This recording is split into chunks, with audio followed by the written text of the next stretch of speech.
Yeah, good morning, YouTubers. Yeah, it's early in the morning.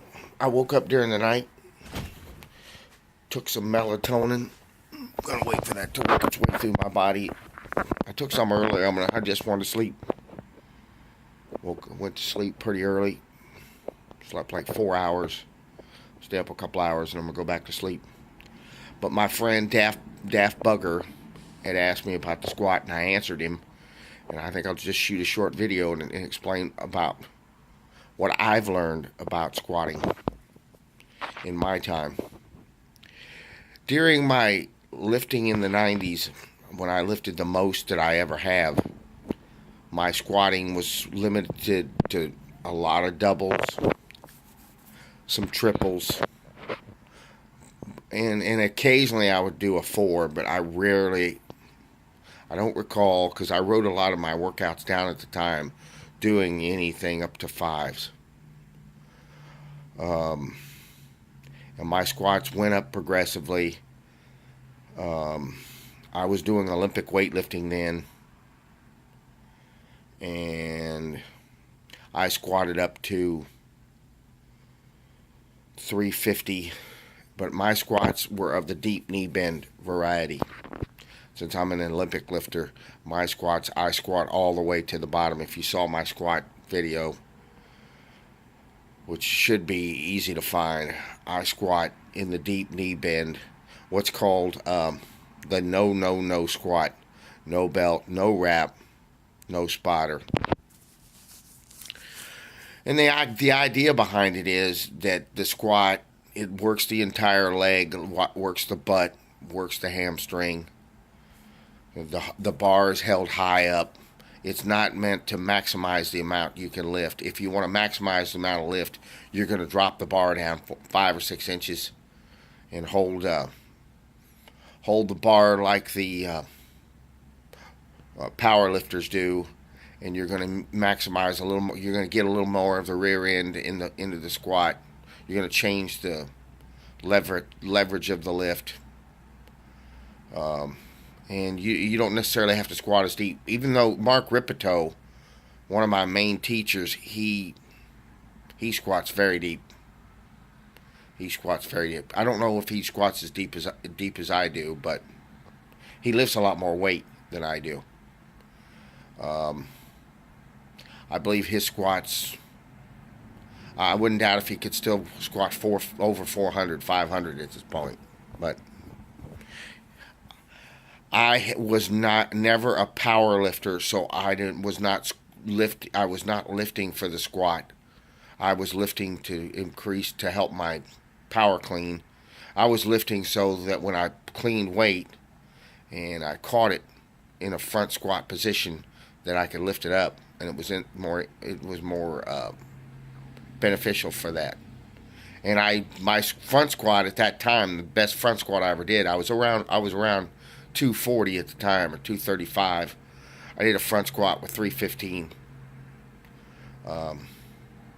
Which now, if I front squatted 215, I'd be happy with. So I was much stronger then. And I kind of, during the 90s, I started getting involved with a website called Core Performance, which is Mark Versagen, and he doesn't emphasize the squat. He does a lot of one-legged squats, a lot of Bulgarian split squat, which I think is a very effective lift to make the leg stronger. The Bulgarian split squat, in some ways, is a superior lift to the back squat as far as building up the leg strength, in my opinion. I don't know if it gets that whole synergistic effect like lifting so much weight with a back squat. But I don't think it matters whatever you're doing, whether you do a high bar squat like I do, or whether you do a low bar squat like Mr. Ripito does. I think the secret to the squat is squatting a lot. I squat at least 3 days a week. If I do a weight workout, I'm squatting.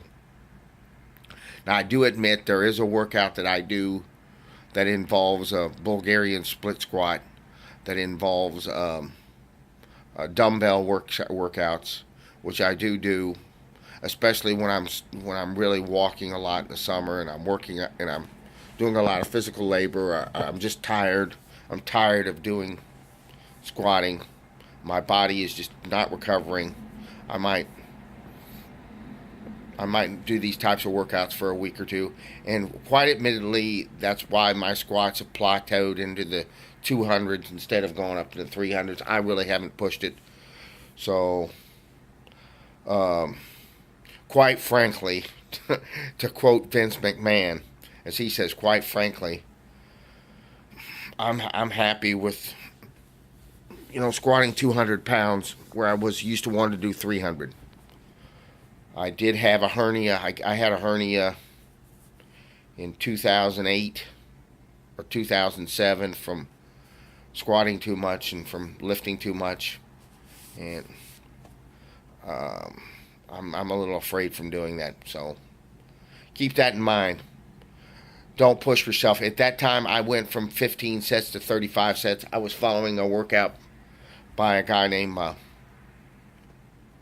Coach Dose, and he designs his programs a lot for younger people. And I was in my mid late 40s at the time, and he does his workouts for guys in their 20s.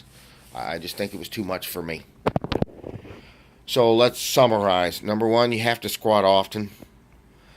I would start with a weight you can handle and I would do what Mark Rippetoe does. He does the same weight for 3 sets of 5 all the way across. So if you start out at a weight of, let's use a weight that I started out with, 100, and I started out with 205. And this was on a Smith machine. I did this workout when I was 50 years old. And I did squats with 205 my first time, and I built that up. I think over 12 lifts, which was over in a month. I worked that up to 265 because I added 10 pounds every workout. So when I could do 3 sets of 5 of 205, then I added 10 pounds and went to 215. And I would do the squat at the beginning of the workout. Then I would do a press, and then I would do a deadlift. Well, actually, at the time, I would mix in a power clean and do a power clean before I did my squats and add weight on those. But this is laid out in Men's Journal on squatting strength or getting stronger. This is laid out in the Men's Journal magazine, or if you'd like to purchase Mr. Rippetoe's books on this, he's got a program, but he only uses like 3 or 4 lifts, and he squats every workout. So but in the point of you squat 3 days a week. If you're successful with your 5, with a weight for 3 sets of 5, you add 10 pounds. So if you go from the 205 to 215, when you're able to do 3 sets of 5 for 215, then you go to 225, and you keep going up and up. And he squats every workout, and I squat every workout. Of course, I do hit plateaus, and I do hit